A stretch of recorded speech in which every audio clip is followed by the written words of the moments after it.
روس اور امریکہ کے درمیان اس بات پر مقابلہ جاری تھا کہ خلا میں سب سے پہلی فلم بنانے کا اعزاز کون حاصل کرتا ہے، جس کی ابتدا کرنے میں روس بازی لے گیا۔ 36 سالہ روسی اداکارہ یولیا پیریسیلٹ 5 اکتوبر کو فلم ڈائریکٹر کلیم شپنکو کے ہمراہ انٹرنیشنل اسپیس اسٹیشن روانہ ہوئی، اور مقصد یہی تھا کہ امریکہ سے پہلے خلا میں فلم شوٹ کی جائے۔ امریکہ کی جانب سے ٹام کروز کو خلا میں پہلے بھیجنے کے اعلان پر عمل نہ ہو سکا۔ روسی عملے نے اکتوبر کے پہلے ہفتے انٹرنیشنل خلائی اسٹیشن کا سفر طے کیا، وہاں 12 دن قیام کیا، جس میں فلم کے کچھ مناظر کی عکس بندی کی گئی۔ اگر یہ مشن کامیاب ہو جاتا ہے تو روس متوقع طور پر خلا میں فلم کی شوٹنگ کرنے والا دنیا کا پہلا ملک بن جائے گا۔ اس سے قبل ہالی ووڈ ڈائریکٹر ڈاگ لیمین امریکی خلائی ادارے ناسا اور ایلن مسک کی کمپنی اسپیس ایکس کے اشتراک سے بننے والی فلم کے لیے ٹام کروز کو خلا میں بھیجنے کا اعلان کر چکے تھے، تاہم کامیابی روس کو ملی۔ روسی عملہ ٹام کروز کی اعلان کردہ فلم مشن امپاسبل کے منصوبے کو مات دینے کے لیے پوری طرح پرعزم ہے۔ ٹام کروز نے امریکی اسپیس ایجنسی ناسا اور ایلن مسک کی کمپنی اسپیس ایکس کے ساتھ مل کر خلا میں فلم بنانے کا اعلان کیا تھا۔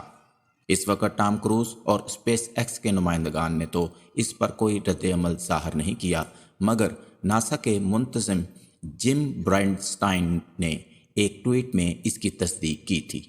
انہوں نے ٹویٹ میں لکھا تھا، ناسا ٹام کروز کے ساتھ اسپیس اسٹیشن میں ایک فلم کی تیاری کے حوالے سے پرجوش ہے۔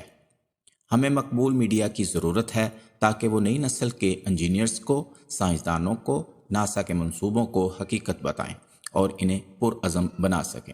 دوسری جانب روس کے فلمی عملے نے 5 اکتوبر کو اپنی مہم کا آغاز کر دیا۔ روس کی جانب سے گزشتہ سال خلا میں فلم کی تیاری کی رپورٹ سامنے آئی تھی۔ نومبر 2020 میں روس کے خلائی ادارے کی جانب سے اعلان کیا گیا تھا کہ وہ ایسے حقیقی سپر ہیرو کو تلاش کر رہا ہے جو ستاروں پر جا سکے۔ اس مقصد کے لیے خواتین کو تلاش کرنے کی مہم بھی شروع ہوئی تھی، جن کی عمریں 25 سے 40 سال کے درمیان طے کی گئیں، جن کے لیے ضروری تھا کہ وہ روسی شہری ہوں اور وزن 50 سے 70 کلو گرام کے درمیان ہو۔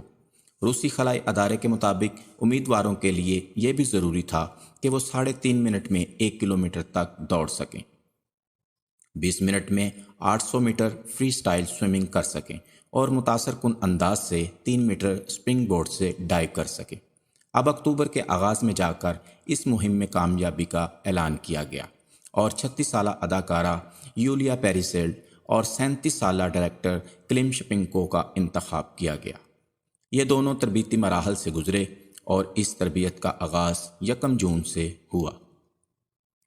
ہدایت کار کلیم شپنکو، جن کا قد 6 فٹ 2 انچ ہے، ان کے لیے چھوٹے سے کیپسول میں سفر انتہائی چیلنجنگ رہا، اور وہ پہلے ہی کہہ چکے ہیں کہ وہ مریخ پر بننے والے سیکول کے منتظر ہیں۔ ان کے راکٹ کو بائیکونور کا کاسموڈرم سے لانچ کیا گیا، جو روس نے قازقستان کے قریب بنایا۔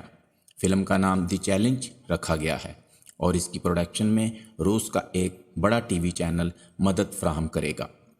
روسی خلائی ادارے کے مطابق اسپیس اسٹیشن میں بننے والی فلم ایک اسپیس ڈرامہ کہانی پر مشتمل ہوگی، جس کا مقصد روس کی خلائی سرگرمیوں کو مقبول بنانا ہے۔ روسی عملے نے سویز MS-19 اسپیس شپ میں انٹرنیشنل خلائی اسٹیشن ISS کا سفر طے کیا۔ عملے نے وہاں 12 دن قیام کیا، جس میں فلم دی چیلنج کے کچھ مناظر کی عکس بندی کی گئی۔ شکاپلیرو اور دو دوسرے روسی خلانورد بھی فلم میں معمولی کردار ادا کریں گے۔ اگر یہ منصوبہ کامیاب رہا تو روس کی اسپیس انڈسٹری کو ایک نئی برتری حاصل ہو جائے گی۔ اس سے قبل روس نے خلا میں پہلی سیٹلائٹ سپوتنک بھیجی۔ لائکا نامی کتا پہلا جانور تھا جسے خلا میں بھیجا گیا۔ پہلا انسان یوری گیگرین اور پہلی خاتون ویلنٹینا ٹیراشوگووا تھیں جو خلا میں پہنچی۔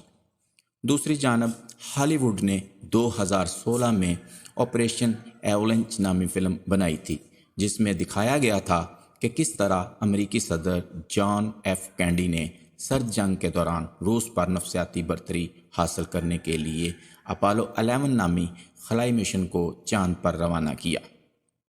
فلم کے مطابق امریکہ نے چاند پر خلائی مشن نہیں بھیجا تھا، بلکہ صدر کینیڈی کے حکم پر CIA اور ہالی ووڈ نے جعلی ویڈیوز اور تصاویر بنا کر دنیا کو یہ دکھایا تھا کہ امریکہ چاند پر پہنچ چکا ہے۔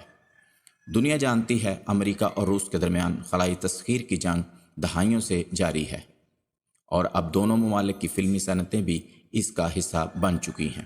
روس کے فلم ساز نے جب ہالی ووڈ کو شکست دینے کے لیے منصوبے کے آغاز کا اعلان کیا تو ہر طرف کھلبلی مچ گئی۔ خلا میں پہلی فلم کی شوٹنگ کا یہ تجربہ کامیاب رہا تو روسی عملہ ہالی ووڈ پروجیکٹ کو شکست دینے میں کامیاب ہو جائے گا۔